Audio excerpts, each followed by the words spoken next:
ವಿಜ್ಞಾನ ಹಾಗೂ ಜ್ಯೋತಿಷ್ಯ ಎರಡಕ್ಕೂ ಅವಿನಾಭಾವ ಸಂಬಂಧ ಇದೆ. ಜ್ಯೋತಿಷ್ಯದಿಂದಲೇ ವಿಜ್ಞಾನ ಬೆಳವಣಿಗೆ ಆಗಿರೋದು. ಕೆಲವೊಂದು ಸಮಸ್ಯೆಗಳಿಗೆ ಜ್ಯೋತಿಷ್ಯದಲ್ಲಿ ಪರಿಹಾರ ಸಿಗಲಿದೆ. ಆದರೆ ಇತ್ತೀಚಿನ ದಿನಗಳಲ್ಲಿ ಜ್ಯೋತಿಷ್ಯ ಶಾಸ್ತ್ರದ ಬಗ್ಗೆ ಸಾಕಷ್ಟು ತಪ್ಪು ಅಭಿಪ್ರಾಯಗಳು ಮೂಡಿವೆ.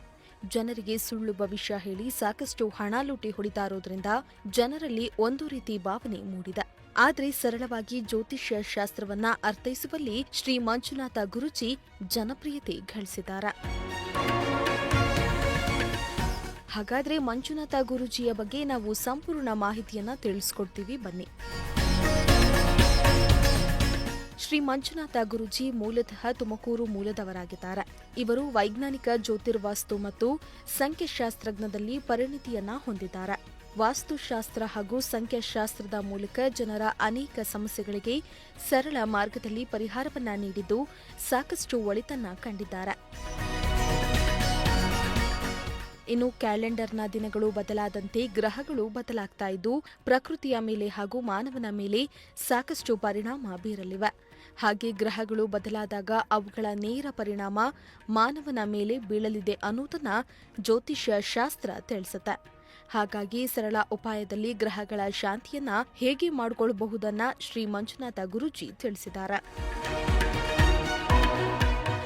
ಸರ್ವೂ ಜನ ಸುಖಿನೋ ಭವಂತು ಎಂಬಂತೆ ಜನರ ಕಷ್ಟ ಆಲಿಸಲು ರಾಜ್ಯಾದ್ಯಂತ 4 ಶಾಖೆಗಳನ್ನ ಕಳೆದ 6 ವರ್ಷಗಳಿಂದ ಸುದೀರ್ಘವಾಗಿ ನಡೆಸುತ್ತಾ ಬಂದಿದ್ದಾರೆ. ತುಮಕೂರಿನಲ್ಲಿ ಪ್ರಧಾನ ಕಚೇರಿಯನ್ನ ಕೂಡ ಹೊಂದಿದ್ದಾರೆ. ದೂರವಾಣಿ ಸಂಖ್ಯೆ 9164713777. ಇಷ್ಟಲ್ಲದೆ ವಿದ್ಯಾಸಂಸ್ಥೆಯನ್ನ 6 ವರ್ಷಗಳಿಂದ ಯಶಸ್ವಿಯಾಗಿ ನಿರ್ವಹಿಸ್ತಾ ಇದ್ದು ಇಲ್ಲಿಯವರೆಗೆ ಜ್ಯೋತಿಷ್ಯ, ವಾಸ್ತುಶಾಸ್ತ್ರ, ಹಸ್ತ ಸಾಮುದ್ರಿಕ, ಪ್ರಶ್ನಶಾಸ್ತ್ರ ಮತ್ತು ಅಷ್ಟಮಂಗಲ ಶಾಸ್ತ್ರಕ್ಕೆ ಸಂಬಂಧಪಟ್ಟಂತೆ 10,000ಕ್ಕೂ ಹೆಚ್ಚು ವಿದ್ಯಾರ್ಥಿಗಳು ಇಲ್ಲಿ ಅಧ್ಯಯನ ಮಾಡಿರುವುದು ಹೆಮ್ಮೆಯ ಸಂಗತಿ. ಇದರ ಜೊತೆಗೆ 4 ರಾಷ್ಟ್ರೀಯ ಮಟ್ಟದ ಜ್ಯೋತಿಷ್ಯ ಸಮ್ಮೇಳನ, 12 ಜ್ಯೋತಿಷ್ಯ ವಾಸ್ತು ಸಂಬಂಧ ಕಾರ್ಯಗಳ ಆಯೋಜಿಸಿದ್ದಾರೆ ಹಾಗೂ 1,000ಕ್ಕೂ ಹೆಚ್ಚು ಆನ್ಲೈನ್ ತರಗತಿಗಳು ನಡೆಸಿಕೊಟ್ಟಿದ್ದಾರೆ. ಶರಣಾರ್ಥಿ ಕನ್ನಡಿಗರೇ 100 ಅಂಕಣಗಳನ್ನು ಬರೆದಿದ್ದಾರೆ ಮತ್ತು ಹಲವಾರು ಟಿವಿ ಕಾರ್ಯಕ್ರಮಗಳನ್ನು ನಡೆಸಿಕೊಟ್ಟಿದ್ದಾರೆ. ಇಷ್ಟಲ್ಲದೆ ಸಿಂಪಲ್ ಜ್ಯೋತಿಷ್ಯ, ಸಿಂಪಲ್ ವಾಸ್ತುಶಾಸ್ತ್ರ ಮುಂತಾದ ಪುಸ್ತಕಗಳನ್ನು ಕೂಡ ಪ್ರಕಟಿಸಿದ್ದಾರೆ. ಶ್ರೀ ಮಂಜುನಾಥ ಗುರೂಜಿರವರ ಜ್ಯೋತಿಷ್ಯ ಶಾಸ್ತ್ರದಲ್ಲಿನ ಸಾಧನೆಗೆ ಜ್ಯೋತಿಷ್ಯ ಆಚಾರ್ಯ, ವಾಸ್ತುಶಾಸ್ತ್ರ ಪಂಡಿತ, ಸಂಖ್ಯಾಶಾಸ್ತ್ರ ಪ್ರವೀಣ, ಹಸ್ತಮುದ್ರಿಕ ಶಿರೋಮಣಿ, ಕರ್ನಾಟಕ ರತ್ನ ಪ್ರಶಸ್ತಿ ಮುಂತಾದ 10 ಹಲವು ಪ್ರಶಸ್ತಿ ಗೌರವ ಬಿರುದುಗಳನ್ನು ಮುಡಿಗೇರಿಸಿಕೊಂಡಿದ್ದಾರೆ. ಇನ್ನು ಪ್ರಜಾಶಕ್ತಿ ಟಿವಿಯಲ್ಲಿ ಇಂದು ಜ್ಯೋತಿರ್ವಾಸ್ತು ಮತ್ತು ಸಂಖ್ಯಾಶಾಸ್ತ್ರಜ್ಞ ಶ್ರೀ ಮಂಜುನಾಥ ಗುರೂಜಿಯವರೊಂದಿಗೆ ಕಾರ್ಯಕ್ರಮ ಶುಭಾರಂಭಗೊಂಡಿದೆ.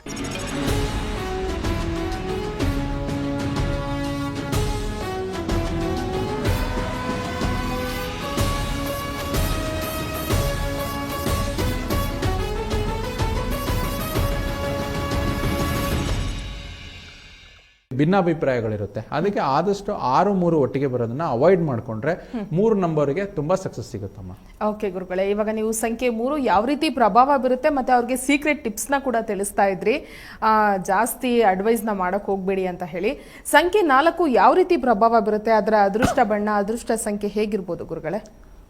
ನೋಡಿ, ಸಂಖ್ಯೆ 4 ಈ ಕಲಿಯುಗದಲ್ಲಿ ಎಲ್ಲಾನು ಆಳ್ತಾ ಇರೋದೇ ಒಂದು ಕಲಿಗ್ರಹ ಅಂತ ಹೇಳ್ತೀವಿ. ಕಲಿಗ್ರಹ ಅಂದ್ರೆ ನಾವು ರಾಹು ಗ್ರಹ ಅಂತ ಹೇಳ್ತೀವಿ. ರಾಹು ನಮ್ಮ ಸಂಖ್ಯಾಶಾಸ್ತ್ರದಲ್ಲಿ, ಜ್ಯೋತಿಷ್ಯ ಶಾಸ್ತ್ರದಲ್ಲಿ internet, media, mass media, publications ಇದನ್ನ ಆಳುವಂತ ಗ್ರಹ ಆಗಿದೆ.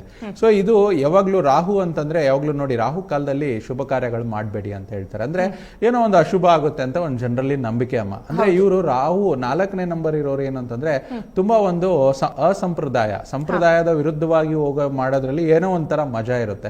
ಅಂದ್ರೆ ಪಾರಂಪರಿಕವಾಗಿ ಏನಾದ್ರು ಬಂದಿದ್ರೆ ಅವ್ರ ಮನೇಲಿ ಡಾಕ್ಟರೇ ಹುಡ್ತಾರೆ, ಇಂಜಿನಿಯರ್ ಮನೇಲಿ ಇಂಜಿನಿಯರ್ ಆಗ್ತಾರೆ, ಫೇಮಸ್ ಲಾಯರ್ ಮನೇಲಿ ಲಾಯರೇ ಇದ್ರೆ, ಇವ್ರ ಮನೇಲಿ ಯಾರಾದ್ರೂ 4ನೇ ನಂಬರ್ ಅಲ್ಲಿ ಹುಟ್ಟಿದ್ರೆ 4, 13, 22, 31 ಈ ತಾರೀಕಿನಲ್ಲಿ ಹುಟ್ಟಿದಾಗ ಇವರು ಆ ಫ್ಯಾಮಿಲಿ ಟ್ರೆಡಿಷನ್ ಬ್ರೇಕ್ ಮಾಡ್ತಾರಮ್ಮ. ಅಂದ್ರೆ ಇವ್ರದೇ ಒಂದು ಇದನ್ನ ಹುಟ್ಟಾಕೋವಂಥದ್ದು ಇವ್ರದ್ದು ಒಂದು ತುಂಬಾ ಇದು ಅಂತ ಹೇಳ್ತಾರೆ. ಏನಂದ್ರೆ ತುಂಬಾ ವಿಯರ್ಡ್ ಆಗಿ ಬಿಹೇವ್ ಮಾಡುವಂಥದ್ದು. ಆಮೇಲೆ ನಾವು ಒಂಥರ ಯಾವುದು ತುಂಬಾ ಒಂದು ಕಲಹಕಾರಕ ನಂಬರ್ ಅಂತ ಹೇಳ್ತೀವಿ. ಆಮೇಲೆ ಇವರಿಗೆ ತುಂಬಾ ಒಂದು ದುಡ್ಡಿನ ಒಂದು ವಿಚಾರ ತುಂಬಾ ವ್ಯಾಲ್ಯೂ ಚೆನ್ನಾಗಿ ಗೊತ್ತಿರುತ್ತೆ. ಸೊ ಈ ರೀತಿ ನೆಗೆಟಿವ್ ಸೈಡ್, ಈಗ 4ನೇ ನಂಬರ್ ಅಲ್ಲಿ ನೆಗೆಟಿವ್ ಸೈಡ್ ಅಲ್ಲಿ ನೋಡಿದಾಗ ತುಂಬಾ ಕಿರಿಕಿರಿ ಮಾಡುವಂಥದ್ದು, ಜಗಳಗಳನ್ನ ಮಾಡುವಂಥದ್ದು ಇವ್ರದ್ದು ಒಂದು ನೆಗೆಟಿವ್ ಸೈಡ್ ಆಗಿರುತ್ತೆ. ಇವರಿಗೆ ಅದೃಷ್ಟದ ಒಂದು ಬಣ್ಣಗಳು ಅಂತ ತಗೊಂಡಾಗ 4 ಸಂಖ್ಯೆ ಬಂದು ರಾಹುವಿನ ಕಲರ್. ರಾಹು ಅಂತಂದರೆ ನಾವು ಒಂದು ಸ್ಮೋಕ್ ಕಲರ್ ಅಂತ ಹೇಳ್ತೀವಿ. ಅದಕ್ಕೆ ಅಂದರೆ ಬಣ್ಣನೇ ಇರೋದಿಲ್ಲ, ಬೂದು ಬಣ್ಣ, ಆ ಥರ ಒಂದು ಬಣ್ಣಗಳಂತ ಹೇಳ್ತೀವಿ. ಅಥವಾ ಯಾವುದೇ ಒಂದು ಬ್ರೌನ್ ಶೇಡ್ಸ್ ಅಂತ ಹೇಳ್ತೀವಲ್ಲ, 4 ನಂಬರ್ ಅವರಿಗೆ ತುಂಬ ಫೇವರೇಬಲ್ ಆಗುತ್ತಮ್ಮ. ಓಕೆ ಗುರುಗಳೇ, ಇವಾಗ ಸಂಖ್ಯೆ 4 ಯಾವ ರೀತಿ ಪ್ರಭಾವ ಬೀರುತ್ತೆ ಅಂತ ಹೇಳಿ ತಿಳಿಸ್ಕೊಡ್ತಾ ಇದ್ರಿ. ಸಂಖ್ಯೆ 5 ಯಾವ ರೀತಿ ಪ್ರಭಾವ ಬೀರುತ್ತೆ, ಅವರ ಅದೃಷ್ಟ ಬಣ್ಣ ಹೇಗಿರ್ಬೋದು ಗುರುಗಳೇ? ನೋಡಿ, 5, 14, 23 ಇದೆಲ್ಲ 5ನೇ ನಂಬರಲ್ಲಿ ಬರುವಂಥದ್ದು. ಸೊ 5 ಅಂದರೆ ಈ ಜಗತ್ತಲ್ಲಿ ತುಂಬ ಒಳ್ಳೆ ಸಂಖ್ಯೆ ಅಂತ ಹೇಳ್ತೀವಿ. ಯಾಕಂದರೆ most beautiful people are born in this number ಅಂತ. ಎಕ್ಸಾಂಪಲ್ ಬಿಲ್ ಗೇಟ್ಸ್ ಆಗಿರ್ಬೋದು, ಈ ರೀತಿ ಸೆಲೆಬ್ರಿಟಿ ವ್ಯಕ್ತಿತ್ವಗಳು 5ನೇ ತಾರೀಕಲ್ಲಿ ಹುಟ್ಟಿರುವಂಥದ್ದು. ಆದರೆ 5 ಬುಧ ಅಂತಂದರೆ ನಮ್ಮ ಒಂದು ಜ್ಯೋತಿಷಾಸ್ತ್ರದಲ್ಲಿ ಯುವರಾಜ ಗ್ರಹ ಅಂತ ಹೇಳ್ತೀವಿ. ಯುವರಾಜ ಅಂದರೆ ಚಿಕ್ಕ ಮಕ್ಕಳು, ರಾಜ ಮತ್ತು ರಾಣಿಗಿರೋದು ಯುವರಾಜ. ಯುವರಾಜ ಯಾವಾಗಲೂ ತುಂಟಾಟ ಜಾಸ್ತಿ, ಅಂದರೆ ಅವನು ಒಂದ್ ಕಡೆ ಕೂತ್ಕೊಳ್ಳೋದು, ಯಾಕಂದ್ರೆ ಅವನಿಗೆ ಕಮ್ಮಿ ಪೇಷನ್ಸ್ ಇರುವಂತದ್ದು. ಸೊ 5ನೇ ತಾರೀಕು ಯಾರು ಹುಟ್ಟಿರ್ತಾರೋ ಅವರಿಗೆ ಸ್ವಲ್ಪ ಆದಷ್ಟು ತಾಳ್ಮೆ ಕಮ್ಮಿ, ಪ್ರತಿಯೊಂದು ತಿಳ್ಕೊಳ್ಬೇಕನ್ನೋ ಕೆಟ್ಟ ಕುತೂಹಲ ಅಂತ ಹೇಳ್ಬೋದು, ಆ ರೀತಿ. ಆದ್ರೆ ತಲೆಯಲ್ಲೂ ಕೂಡ ತುಂಬಾ ಬುದ್ಧಿವಂತಿಕೆಯನ್ನ ಉಪಯೋಗಿಸ್ತಾರೆ ಇವರು. ಆಮೇಲೆ ಇವರು ಪ್ರತಿಯೊಂದಕ್ಕೂ ಕೂಡ ಏನಾದ್ರೂ ಈ 5 ಸಂಖ್ಯೆ ಬಂದು ಬುಧನ ಸಂಖ್ಯೆ ಆಗಿರೋದ್ರಿಂದ ಸ್ವಲ್ಪ ಇವರು ಇನ್ವೆಸ್ಟ್ಮೆಂಟ್ ಗಳನ್ನ ಮಾಡೋದು, ಏನೇನೋ ತಲೆಯಲ್ಲಿ ಹಾಕೊಳ್ಳೋದು. ಇವರು ಇನ್ವೆಸ್ಟ್ಮೆಂಟ್ ಇರ್ಲಾರ್ದನೆ ಬಿಸ್ನೆಸ್ ಮಾಡಿದ್ರೆ, ಅಂದ್ರೆ ಕನ್ಸಲ್ಟೆನ್ಸಿ ಆಗಿರ್ಬೋದು, ಅಥವಾ ಇನ್ನೊಂದು ಶೇರ್ ಬ್ರೋಕಿಂಗ್ ಆಗಿರ್ಬೋದು, ಸ್ಟಾಕ್ ಬ್ರೋಕಿಂಗು, ಶೇರ್ಸ್, ಈ ರೀತಿ ಮಾಡೋದ್ರಿಂದ ಇವರಿಗೆ ತುಂಬಾ ಒಂದು ಸಕ್ಸಸ್ ಸಿಗುವಂಥದ್ದು. ಸೊ ಎಲ್ಲಿ ಇವ್ರು ಇನ್ವೆಸ್ಟ್ಮೆಂಟ್ ಮಾಡ್ತಾರೆ ಇವರಿಗೆ ತುಂಬಾ ಹೊಡೆತ ಸಿಗುತ್ತೆ. ಇವರಿಗೆ ತುಂಬಾ ಒಳ್ಳೆ ಸಂಖ್ಯೆ 1 ಮತ್ತು 6 ತುಂಬಾ ಇವರಿಗೆ ಫೇವರೇಟ್ ನಂಬರ್ ಅಂತ ಹೇಳ್ತೀವಿ. ಆಮೇಲೆ ಬುಧ ಅಂದ್ರೆ ನಾವೇನ್ ಹೇಳ್ತೀವಿ ಅಂತಂದ್ರೆ ಇದು ಒಂದು ನಪುಂಸಕ ನಂಬರ್ ಅಂತ ಹೇಳ್ತೀವಿ. ಅಂದ್ರೆ ನಮ್ಗೆ ಪುರುಷ ಮತ್ತು ಸ್ತ್ರೀ ಸಂಖ್ಯೆ ಹೇಗೆ ತಗೊಂತೀವಿ, ನಪುಂಸಕ ಅಂದ್ರೆ ಹೆಣ್ಣು ಅಲ್ಲ ಗಂಡು ಅಲ್ಲ. ಸೊ ಅದಕ್ಕೆ ಇವರು ಹೆಣ್ಣು ಅಲ್ಲ ಗಂಡು ಅಲ್ಲ ಅಂತಂದ್ರೆ ನಮ್ಮ ಒಂದು ಇದರಲ್ಲಿ ಮಂಗಳಮುಖಿಯರು ಅಂತ ಹೇಳ್ತಾರೆ. ಸೊ ಇವರು ಈ ಸಂಖ್ಯೆಯವರು ಮಂಗಳಮುಖಿಯರಿಗೆ ಯಾವುದೇ ಕೈಲಾದ ಸಹಾಯರು. ಯಾಕಂದ್ರೆ ಮಂಗಳಮುಖಿ ಅಂತಂದ್ರೆ ಅಷ್ಟೊಂದು ಇದಂತಲ್ಲ, ತುಂಬಾ ವಿಶೇಷವಾಗಿರುವಂತ ಶಕ್ತಿ ಹೊಂದಿರ್ತಾರೆ.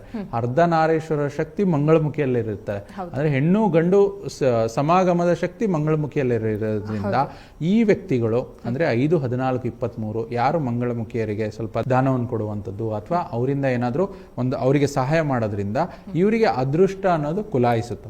ಗುರುಗಳೇ, ಈಗ ಸಂಖ್ಯೆ 5 ಯಾವ ರೀತಿ ಅದೃಷ್ಟವನ್ನ ಬದಲಾಯಿಸುತ್ತೆ, ಅವರು ಯಾವ ರೀತಿ ಪರಿಹಾರವನ್ನ ಮಾಡ್ಕೋಬೇಕಂತ ಹೇಳಿ ತಿಳಿಸ್ತಾ ಇದ್ರಿ. ಸಂಖ್ಯೆ 6 ಯಾವ ರೀತಿ ಪ್ರಭಾವ ಬೀರುತ್ತೆ, ಅದರ ಅದೃಷ್ಟ ಬಣ್ಣ, ಅದೃಷ್ಟ ಸಂಖ್ಯೆ ಯಾವ ರೀತಿ ಇರ್ಬೋದು ಗುರುಗಳೇ? ನೋಡಿ, ಸಂಖ್ಯೆ 6 ಅನ್ನೋದು ತುಂಬಾ ವಿಶೇಷವಾಗಿ ಶುಕ್ರನ ಸಂಖ್ಯೆ. 6, 15, 24.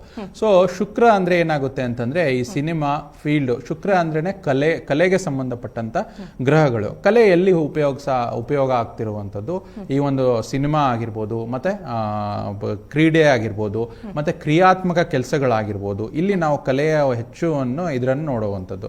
ಸೊ ಶುಕ್ರ ಒಂದು ಯಾವಾಗಲೂ ಭೋಗಕಾರಕ ಗ್ರಹ, ಮತ್ತೆ ಇದು ಒಂಥರ ಫ್ಯಾಮಿಲಿ ಓರಿಯೆಂಟೆಡ್ ಅಮ್ಮ. ಇವರು ಕುಟುಂಬ ಸಂಬಂಧಿತವಾಗಿರುವಂತ ಜನಗಳು ಇವರು.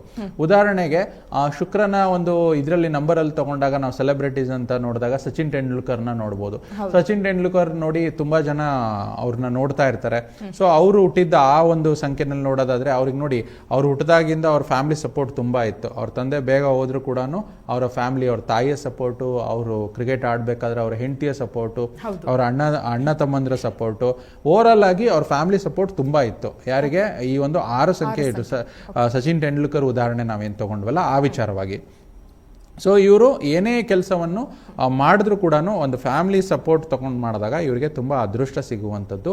ಮತ್ತು ಇದು ಭೋಗಕಾರಕ ಗ್ರಹ ಒಂದು ಶುಕ್ರ ಆಗಿರೋದ್ರಿಂದ ಇವರು ಲಕ್ಸುರಿ ಐಟಮ್ಸ್ ಇಂದ ತುಂಬಾ ಒಂದು ಅದೃಷ್ಟ ಪಡ್ಕೊಳ್ಳುವಂಥದ್ದು. ಅಂದ್ರೆ ಲಕ್ಸುರಿ ಐಟಮ್ಸ್ ಅಂದ್ರೆ ಈ ಕಾಸ್ಮೆಟಿಕ್ಸ್ ಆಗಿರ್ಬೋದು, ಮತ್ತೆ ಇದಾಗಿರ್ಬೋದು, ಅದರ ವ್ಯಾಪಾರ ವಹಿವಾಟುಗಳು ಮಾಡೋದ್ರಿಂದ ಅನುಕೂಲ ಆಗುತ್ತೆ. ಇವರಿಗೆ ತುಂಬಾ ಫೇವರೇಬಲ್ ನಂಬರ್ಸ್ ಅಂತಂದ್ರೆ 1, 4, 6, 9. ಸೊ ಈಗ ನಮ್ಮ ಜ್ಯೋತಿಷ್ ಶಾಸ್ತ್ರದಲ್ಲಿ ಸ್ವಲ್ಪ ಕಾಂಟ್ರಡಕ್ಷನ್ ಇದೆ ನ್ಯೂಮರಾಲಜಿಗೂ ಜ್ಯೋತಿಷ್ ಶಾಸ್ತ್ರಕ್ಕೂ. ಯಾಕಂದ್ರೆ ನ್ಯೂಮರಾಲಜಿಯಲ್ಲಿ ನಾವು ಜ್ಯೋತಿಷ್ ಶಾಸ್ತ್ರದಲ್ಲಿ 1 ಅಂದ್ರೆ ಸೂರ್ಯ, 6 ಅಂದ್ರೆ ಶುಕ್ರ ಅಂತ ಹೇಳ್ತೀವಿ, 2 ವಿರುದ್ಧ ಗ್ರಹಗಳಂತ ಹೇಳ್ತಾರೆ. ಬಟ್ ಸಂಖ್ಯಾಶಾಸ್ತ್ರದಲ್ಲಿ 1, 6 ತುಂಬಾ ಫೇವರೇಬಲ್ ಅಮ್ಮ. ಅದಕ್ಕೆ ನಂಬರ್ ಅನ್ನ ಯಾರು 1, 6 ರಿಪಿಟೇಟಿವ್ ಆಗಿ ತಗೊಂಡಿರ್ತಾರೆ, ಆಮೇಲೆ ಮೊಬೈಲ್ ನಂಬರ್ನ ಜಾಸ್ತಿ ಇದು ತಗೊಂಡಿರ್ತಾರೆ, ಟೋಟಲ್ ಮಾಡಿದಾಗ ಇಷ್ಟು ತಗೊಂಡ್ರೆ ಸೊ ಇದಕ್ಕೆ ಸ್ವಲ್ಪ ಅದರದೇ ಆದ ಒಂದು ಮಹತ್ವ ತುಂಬಾ ಚೆನ್ನಾಗಿದೆ ಅಮ್ಮ, ಅನುಕೂಲ ಆಗುತ್ತೆ ಅವರಿಗೆ. ಗುರುಗಳೇ, ಸಂಖ್ಯೆ 6 ಯಾವ ರೀತಿಯಾಗಿ ಪ್ರಭಾವ ಬೀರುತ್ತೆ ಅಂತ ಹೇಳಿ ನೀವು ತಿಳಿಸ್ಕೊಡ್ತಾ ಇದ್ರಿ. ಹಾಗೆ ಸಂಖ್ಯೆ 7 ಯಾವ ರೀತಿ ಪ್ರಭಾವ ಬೀರುತ್ತೆ, ಅದರ ಅದೃಷ್ಟ ಬಣ್ಣ, ಅದೃಷ್ಟ ಸಂಖ್ಯೆ ಹೇಗಿರ್ಬೋದು ಗುರುಗಳೇ? ನೋಡಿ, ನಮ್ಮ ಸಂಖ್ಯಾಶಾಸ್ತ್ರದಲ್ಲಿ 7, 6, 7, 16, 25 ಇದಕ್ಕೆ ನಮಗೆ ಈ ದಿನಾಂಕದಲ್ಲಿ ಹುಟ್ಟಿದವರಿಗೆ 7ನೇ ನಂಬರ ಪ್ರಭಾವ ತುಂಬಾ ಇರುತ್ತಮ್ಮ. ಸೊ 7 ಅಂದ್ರೇನೆ ನಾವು ಕೇತು ಗ್ರಹಕ್ಕೆ ಹೋಲಿಸ್ತೀವಿ. ಸ್ವಲ್ಪ ಈ 7 ನಂಬರ್ಗೆ ನಾವು ಏನಂತೀವಿ, ಸ್ವಲ್ಪ ಈ ಆಧ್ಯಾತ್ಮಿಕ ಗ್ರಹ. ಯಾರು ಆಧ್ಯಾತ್ಮದಲ್ಲಿ ಜಾಸ್ತಿ ಇದನ್ನ ಹೊಂದಿರ್ತಾರೋ ಅವರಿಗೆ ಸ್ವಲ್ಪ ಫ್ಯಾಮಿಲಿ ಲೈಫಲ್ಲಿ ಸ್ವಲ್ಪ ಆ ರೀತಿ ಪ್ರಾಬ್ಲಮ್ಸ್ಗಳು ಜಾಸ್ತಿ ಆಗುವಂಥದ್ದಮ್ಮ. ಸೊ ಇಲ್ಲೇನಾಗುತ್ತೆ, 7 ಅಂದ್ರೆ ಆಧ್ಯಾತ್ಮ ಅಂತಂದ್ರೆ ನಾವು ಹೊರಗಡೆ ಜಗತ್ತಿನಿಂದ ಡಿಸ್ಕನೆಕ್ಟ್ ಆಗುವಂಥದ್ದು. ಅದಕ್ಕೆ ನಾವು ಆಧ್ಯಾತ್ಮದ ಕಡೆ ಹೋಗೋಣ. ಅಂದ್ರೆ ಹೆಚ್ಚು ಇವರು ಯಾರ ಜೊತೆ ಮಿಂಗಲ್ ಆಗೋದಿಲ್ವೋ ಅವರು ತುಂಬಾ ಒಳ್ಳೆ ಐಡಿಯಾ ಸಿಗುತ್ತೆ. ಉದಾಹರಣೆಗೆ ನೋಡಿ, ಈಗ ನಾನು ಗುರುಗ್ರಹಕ್ಕೆ ಹೇಗೆ ಹೇಳಿದೆ ಅಂದ್ರೆ 3ನೇ ನಂಬರ್ ಇಟ್ಟು ಇರೋರಿಗೆ ತುಂಬಾ ಮಾತಾಡಬೇಡಿ, ಅವರು ಎಷ್ಟು ಸೈಲೆಂಟ್ ಆಗಿ ಇಟ್ಕೊಂಡು ಎನರ್ಜಿ ಸೇವ್ ಮಾಡಿ ಅಂತ. ಇವ್ರಿಗೂ ಕೂಡ ಹಂಗೆ. ಈಗ ನೋಡಿ, ನಮ್ಮ ಒಂದು ಸೆಲೆಬ್ರಿಟಿ 7 ನಂಬರ್ ಅಂದ್ರೆ ಮಹೇಂದ್ರ ಸಿಂಗ್ ಧೋನಿ ಹುಟ್ಟಿರುವಂತದ್ದು. ಸೊ ಅವ್ರ ಲೈಫಲ್ಲಿ ನೋಡಿ, ಅವ್ರ ರಿಲೇಶನ್ಶಿಪ್ ಚೆನ್ನಾಗಿರ್ಬೋದು, ಆದ್ರೆ ಅವರಿಗೆ ಯಾವಾಗ ಅವ್ರು ಸೈಲೆಂಟ್ ಆಗಿದಾರೋ ಸೊ ಅವ್ರಿಗೆ ತುಂಬಾ ಹೆಚ್ಚಿನ ಲಾಭ. ಸೊ ಅಂದ್ರೆ ಅವರ ಒಂದು ತಲೆಯಲ್ಲಿ ಆ ರೀತಿ ಓಡುತ್ತೆ. ಅಂದ್ರೆ ತಲೆ ಓಡಬೇಕಾದ್ರೆ ಅವರಿಗೆ ಮಾತನ್ನ ಕಮ್ಮಿ ಮಾಡಿಕೊಂಡು ಆದಷ್ಟು ಡೀಪ್ ಹೊರಗಡೆ ಜಗತ್ತಿನ ಜೊತೆ ಡಿಸ್ಕನೆಕ್ಟ್ ಮಾಡ್ಕೊಂಡಾಗ ಅವರಿಗೆ ಅದೃಷ್ಟ ಚೆನ್ನಾಗಾಗುತ್ತೆ. ಸೊ ಇವರಿಗೆ ಆಧ್ಯಾತ್ಮ ಅಂತ ಬಂದಾಗ ಮನಸ್ಸಿಗೆ ಸಂಬಂಧಪಟ್ಟಂತದ್ದಾಗಿರುತ್ತೆ. ಅವರು ಆಧ್ಯಾತ್ಮದ ಕಡೆ ಹೋಗ್ಬೇಕಂದ್ರೆ ಅವರ ಮನಸ್ಸಿನ ಒಲವು ಜಾಸ್ತಿ ಆಗ್ಬೇಕಲ್ಲ, ಅದಕ್ಕೆ ಇವರಿಗೆ ಫೇವರೇಬಲ್ ನಂಬರ್ 2. ಆಮೇಲೆ ಇದಕ್ಕೆ ಅದೃಷ್ಟ ಬಣ್ಣಗಳು, ಕೇತುಗೂ ಕೂಡ ಆಧ್ಯಾತ್ಮ ಅಂದ್ರೆ ಬಿಳಿ ಬಣ್ಣನ ಸೂಚಿಸುತ್ತೆ. ಆದಷ್ಟು ಬಿಳಿ ಬಣ್ಣ ಇವರಿಗೆ ಅದೃಷ್ಟ ಬಣ್ಣವಾಗಿರುತ್ತೆ. ಓಕೆ ಗುರುಗಳೇ, ನೀವು ಸಂಖ್ಯೆ 7 ಯಾವ ರೀತಿ ಪ್ರಭಾವ ಬೀರುತ್ತೆ, ಹಾಗೆ ಅವ್ರಿಗೆ ಒಂದು ಟಿಪ್ಸ್ ಕೂಡ ತಿಳಿಸಿದ್ರಿ. ಹಾಗೆ 8 ಯಾವ ರೀತಿ ಪ್ರಭಾವ ಬೀರುತ್ತೆ ಗುರುಗಳೇ, ಅವರ ಅದೃಷ್ಟ ಬಣ್ಣ, ಅದೃಷ್ಟ ಸಂಖ್ಯೆ ಹೇಗಿದೆ? ನೋಡಿ, 8 ಅನ್ನೋದು ತುಂಬಾ ವಿಶೇಷ. 8, 17, 20. ಸೊ ಈ ತಾರೀಕಿನಲ್ಲಿ ಹುಟ್ಟವರು ಅಂದ್ರೆ 8 ಅಂದ್ರೆ ಒಂದು ಕರ್ಮಕಾರಕ ಗ್ರಹ, ಒಂದು ಶನಿಯ ಸಂಖ್ಯೆ ಆಗಿದೆ. 8 ಅನ್ನೋ ನಂಬರ್ ಅಲ್ಲೇ ಆ ವಿಶೇಷತೆ ಇದೆ. ನೀವು ಆ ಆಕಾರ ತಗೊಂಡಾಗ ಇನ್ಫಿನಿಟಿಯನ್ನ ಸೂಚಿಸುತ್ತೆ. 8 ಅನ್ನೋದು ಈಗ ನೋಡಿ, 17ನೇ ನಂಬರ್ ಅಲ್ಲಿ ಉದಾಹರಣೆಗೆ ನಮ್ಮ ಪ್ರಧಾನ ಮಂತ್ರಿಯಾದ ನರೇಂದ್ರ ಮೋದಿ ಅವರು ಹುಟ್ಟಿರುವಂತದ್ದು. ಇವರಿಗೆ ತದನಂತರದ ಸಕ್ಸಸ್ ಅಂದ್ರೆ 35 ವರ್ಷ 36 ವರ್ಷದ ನಂತರ ಯಶ್ ಆಗಿರ್ಬೋದು, ಅವ್ರದ್ದು ಕೂಡ ಬರ್ತ್ ನಂಬರ್ 8 ಅಂತ ಬರುವಂತದ್ದು.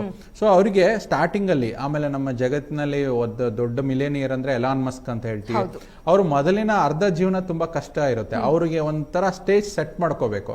ಸ್ಟೇಜ್ ಸೆಟ್ ಮಾಡ್ಕೊಂಡ್ಮೇಲೆ ಅವ್ರ ಜೀವನದಲ್ಲಿ ಅವ್ರಿಗೆ ಹಿಡಿಯಕ್ ಆಗೋದಿಲ್ಲ. ಅಂದ್ರೆ ಶನಿ ಮಾತ್ರ ಒಂದು ಗ್ರಹ, ಎಲ್ಲಾ ಗ್ರಹಗಳು ಕೊಟ್ರೆ ಬೇಗ ವಾಪಸ್ ತಗೊಂಡ್ಬಿಡುತ್ತಮ್ಮ. ಶನಿ ಒಂದೇ ಗ್ರಹ ಮಾತ್ರ ನಮಗೆ ಕೊಟ್ರೆ ರಾಜಂತರ ಮಾಡುತ್ತೆ. ಈಗ ಉದಾಹರಣೆಗೆ ಮುಖೇಶ್ ಅಂಬಾನಿ ಅವರಿಗೆ ನೋಡಿ, ಅವರ ಒಂದು ಇಡೀ ಫ್ಯಾಮಿಲಿ, ಅಂಬಾನಿ ಫ್ಯಾಮಿಲಿ ಮೇಲಿಂದ ಕೆಳಗಡೆವರೆಗೂ ಅವ್ರು ಹುಟ್ಟ ಮೊಮ್ಮಗ ಇಟ್ಕೊಂಡು ಕೂಡ ಗೋಲ್ಡನ್ ಸ್ಪೂನ್ ಅಲ್ಲಿ ಹುಟ್ಟುವಂತ.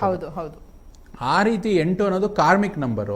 ಸೊ ಶನಿ ಕೊಟ್ರೆ ಕೊನೆವರೆಗೂ ಕೊಡ್ತಾನೆ, ಯಾವತ್ತು ಸ್ಥಿರವಾಗಿ ಕೊಡ್ತಾನೆ.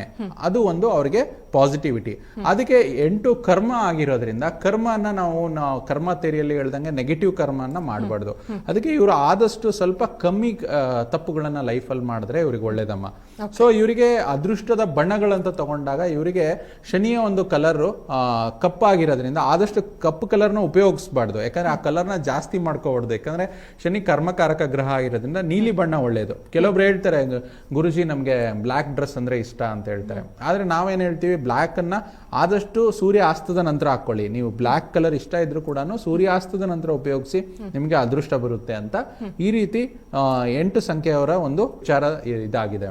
ಓಕೆ ಗುರುಗಳೇ, ನೀವು ಸಂಖ್ಯೆ 8 ಯಾವ ರೀತಿ ಶನಿ ಪ್ರಭಾವ ಬೀರುತ್ತೆ ಅಂತ ಹೇಳಿ ತಿಳಿಸ್ಕೊಡ್ತಾ ಇದ್ರಿ. ಸಂಖ್ಯೆ 9 ಯಾವ ರೀತಿ ಪ್ರಭಾವ ಬೀರುತ್ತೆ, ಅದರ ಬಣ್ಣ, ಅದರ ಅದೃಷ್ಟ ಸಂಖ್ಯೆ ಯಾವ ರೀತಿ ಇದೆ ಗುರುಗಳೇ? ನೋಡಿ, 9 ಅನ್ನೋದು ತುಂಬಾ ವಿಶೇಷವಾಗಿ ಮಂಗಳನ ಸಂಖ್ಯೆ.